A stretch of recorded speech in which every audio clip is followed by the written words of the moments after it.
کامل دنیا دنیا انتہائی لذیذ ہے، مگر اس کی لذتیں چند لمحے سے زیادہ باقی نہیں رہتی۔ دنیا بے پناہ حد تک حسین ہے، مگر اس کو دیکھنے والی آنکھ بہت جلد بے نور ہو جاتی ہے۔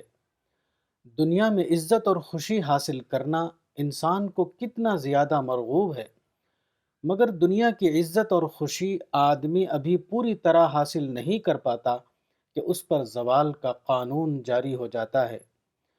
دنیا میں وہ سب کچھ ہے جس کو انسان چاہتا ہے، مگر اس سب کچھ کو حاصل کرنا انسان کے لیے ممکن نہیں، حتیٰ کہ اس خوش قسمت انسان کے لیے بھی نہیں جو بظاہر سب کچھ حاصل کر چکا ہو۔ ہر آدمی کچھ ایسی محدودیتوں میں گھرا ہوا ہے کہ وہ پا کر بھی نہیں پاتا۔ کامیاب ہونے کے بعد بھی خوشیوں کا چمن اس کے لیے نہیں اگتا۔ انسان ایک کامل وجود ہے، مگر اس کا المیہ یہ ہے کہ اس کو کامل دنیا حاصل نہیں۔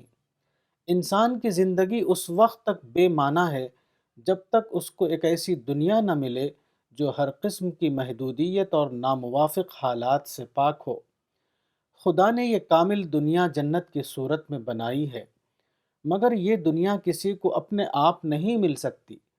اس آنے والی مکمل دنیا کی قیمت موجودہ نامکمل دنیا ہے۔ جو شخص اپنی موجودہ دنیا کو آنے والی دنیا کے لیے قربان کر سکے، وہی آنے والی جنتی دنیا کو پائے گا۔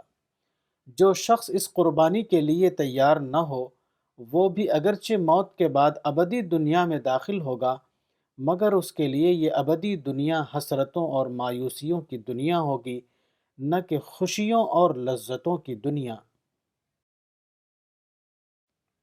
کتاب باغ جنت، مولانا وحید الدین خان، صفحہ نمبر 12۔